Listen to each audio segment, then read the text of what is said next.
ये मेरे लिए हर्ष का विषय है कि आज मुझे डॉक्टर भीमराव अंबेडकर के नाम पर स्थापित बाबा साहेब भीमराव अंबेडकर विश्वविद्यालय के दीक्षांत समारोह में भाग लेने का अवसर प्राप्त हुआ।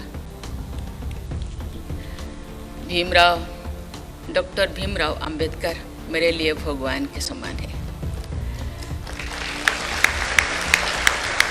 भीमराव अंबेडकर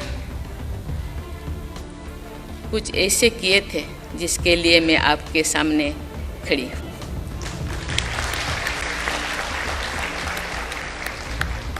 मैं आज डिग्री पुरस्कार और स्वर्ण पदक प्राप्त करने वाली सभी छात्र छात्राओं को बधाई देती हूँ। मैं इस विश्वविद्यालय के स्वच्छ और हरित परिसर में आकर बहुत प्रभावित हूँ। मुझे ये देखकर प्रसन्नता हुई है कि इस विश्वविद्यालय का वातावरण पर्यावरण के अनुकूल है। विश्वविद्यालय का परिसर अंतर्राष्ट्रीय ग्रीन बिल्डिंग मानकों पर आधारित है। नो मोटर व्हीकल डे और बाईसाइकिल बैंक जैसी प्रयास भी सराहनीय है।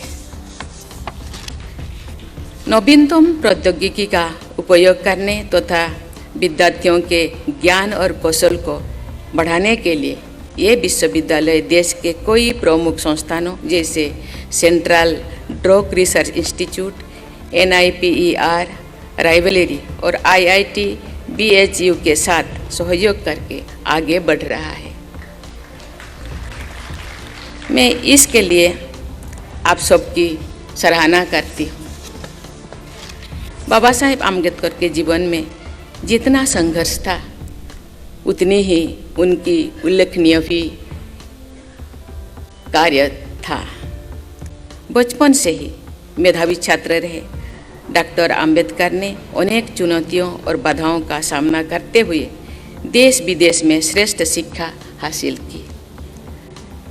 एक प्रसिद्ध विद्वान, मानवाधिकार कार्यकर्ता और कुशल वकील होने के साथ साथ वे स्वतंत्र भारत के संविधान निर्माता और देश के पहले कानून मंत्री भी थे। अपनी दूरदृष्टि के द्वारा उन्होंने अपनी व्यक्तिगत उपलब्धियां का इस्तेमाल और समाज कल्याण हेतु व्यवस्थाओं और प्रक्रिया को सुधारने के लिए किया। उनका जीवन मूल्यों और सिद्धांतों पर आधारित था। उनके आदर्श और मूल्यों से प्रेरणा लेकर आप सब कठिन से कठिन लक्ष्यों को भी साध कर सकते हैं। देवियों और स्वजनों, कल ही मैंने यूपी ग्लोबल इन्वेस्टर्स समिट के समापन समारोह में भाग लिया। ये समिट देश और प्रदेश में एक नई ऊर्जा के संचार का संदेश दे रहा है। इससे निवेशों और व्यापार के लिए अनुकूल वातावरण बन रहा है। आज मैं यहाँ से अपील करना चाहूँगी कि आप सब शिक्षा को इस अनुकूल वातावरण से जोड़ें। हमारे विश्वविद्यालय को एक ऐसे केंद्र के रूप में विकसित करें जहां जन कल्याण के लिए नई नई अनुसंधान किया जाए। फोर्थ इंडस्ट्रियल रिवॉल्यूशन के हब बने, स्टार्टअप के लिए इंक्यूबेशन सेंटर बने। मुझे हार्दिक प्रसन्नता होगी यदि हमारे शिक्षण संस्थान देश और प्रदेश में नई क्रांति और सामाजिक संपन्नता और समता के संदेश वाहक भी बने। आज भारत विश्व का तीसरा सबसे बड़ा स्टार्टअप इकोसिस्टम वाला देश है। सभी शिक्षण संस्थानों, विशेष रूप से विश्वविद्यालयों और तकनीकी शिक्षण संस्थानों से ये अपेक्षा है कि ये इस इकोसिस्टम का भरपूर लाभ उठाए और अपने विद्यार्थियों को रिसर्च और इनोवेशन के लिए प्रोत्साहित करें। उनका ये प्रयास भारत को इनोवेशन और टेक्नोलॉजी में एक सशक्त राष्ट्र बनाने में महत्वपूर्ण योगदान देगा। राष्ट्रीय शिक्षा नीति 2020 में भी रिसर्च और इनोवेशन की आवश्यकता पर जोर दिया गया है। कौशल आधारित शिक्षा, लचीली पाठ्यक्रमों और बहु विषयक दृष्टिकोण पर बल देने हुए हेतु भारत को नॉलेज सुपर पावर बनाने ही इस राष्ट्रीय शिक्षा नीति का उद्देश्य है। बाबा साहेब भीमराव अंबेडकर विश्वविद्यालय को इस शिक्षा नीति को लागू करने में तत्परता दिखाने के लिए मैं बहुत बहुत बधाई देती हूँ।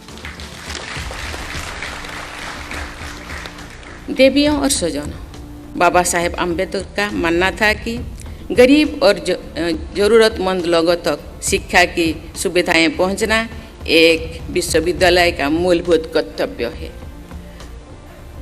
उनके अनुसार एक शिक्षण संस्थान को सभी वर्गों के विद्यार्थियों के बिना किसी भेदभाव के बिना अच्छे शिक्षा देनी चाहिए।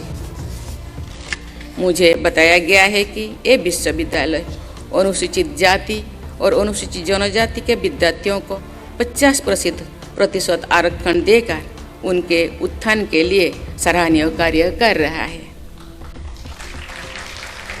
मुझे विश्वास है कि बाबा साहेब अम्बेडकर के नाम पर बना ये विश्वविद्यालय उनके आदर्शों के अनुसार देश प्रदेश में शिक्षा का प्रसार करता रहेगा। आज इस विश्वविद्यालय में Birsa Munda students activity centre का उद्घाटन करके मुझे बहुत प्रसन्नता हो रही है। भगवान बिरसा मुंडा की जीवनी युवाओं के लिए प्रेरणा का स्रोत है। मुझे विश्वास है कि विभिन्न स्पोर्ट्स फैसिलिटी से युक्त ये सेंटर स्टूडेंट्स की फिजिकल फिटनेस के साथ साथ उनके ऑलराउंड डेवलपमेंट में भी मदद करेगा।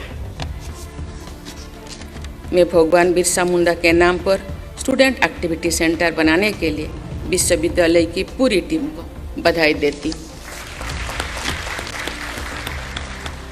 प्यारे विद्यार्थियों, दीक्षांत समारोह विश्वविद्यालय और विद्यार्थियों के लिए एक अत्यंत महत्वपूर्ण अवसर होता है। आज के दिन आपको कई सालों की कड़ी मेहनत का फल मिलता है।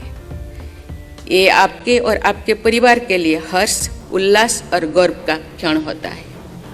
मुझे बताया गया है कि आज डिग्री लेने वाली विद्यार्थियों में से 42% लड़कियां हैं। साथ ही गोल्ड मेडल पाने वाले भी 60% छात्राएं हैं। मैं सभी विद्यार्थियों को बधाई देती हूं और बेटियों की विशेष सराहना करती हूं। इस अवसर पर मैं उन सभी अभिभावकों को भी बधाई देती हूँ जिन्होंने अपनी मेहनत और तपस्या से देश को इस युवा शक्ति से धनी किया।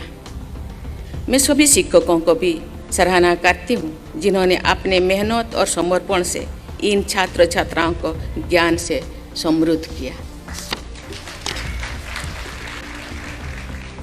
आज इस अवसर पर मैं सभी विद्यार्थियों से कहना चाहूँगी कि जीवन में आप जो भी बनना चाहते हैं उसके लिए आज से ही प्रयास करें और अपने लक्ष्यों को कभी भी अपने मन मस्तिष्क से दूर ना होने दें।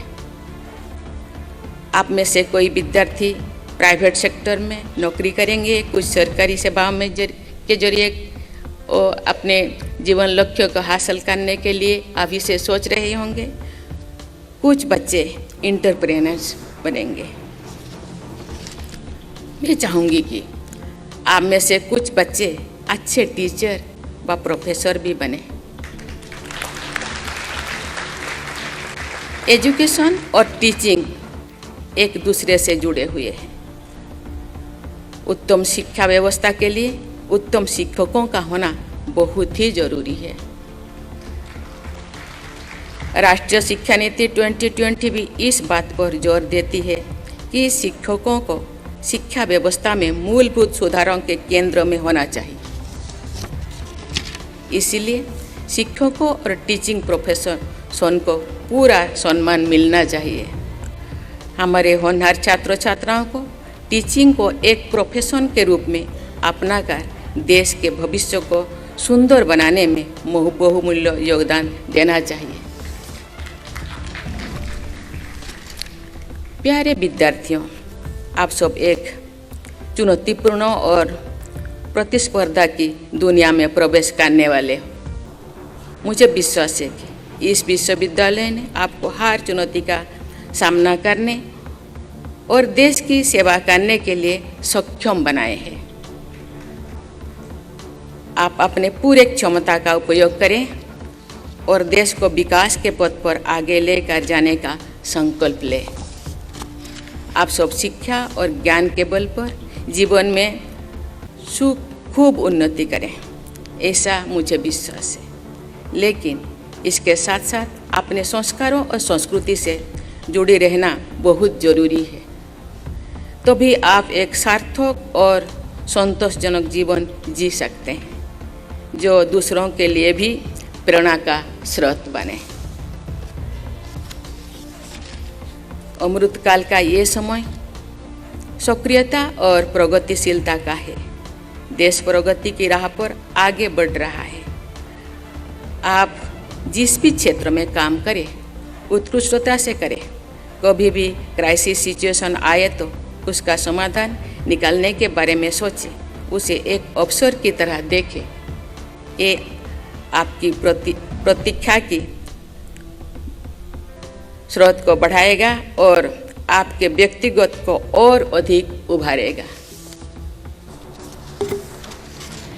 मैं महान कवि मैथिली शरण गुप्त जी से उनकी कविता की कुछ पंक्तियाँ कहती हूँ। नहीं विघ्नों बाधाओं को हम स्वयं बुलाने जाते हैं। नहीं विघ्नों बाधाओं को हम स्वयं बुलाने जाते हैं, फिर भी यदि वो आ जाए तो कभी नहीं घबराते हैं।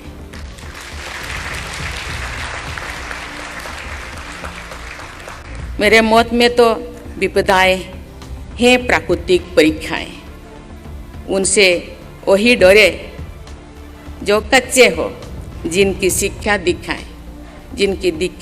दिखाएं कच्चे हो, उनको वही परीक्षाएं से डरते हैं। आप सभी से अपेक्षा है कि आप अपने समर्पण और ईमानदार प्रयासों के माध्यम से देश को आगे ले जाने की जिम्मेदारी लेंगे और साथ ही सामाजिक और नैतिक मूल्यों से भी जुड़े रहेंगे।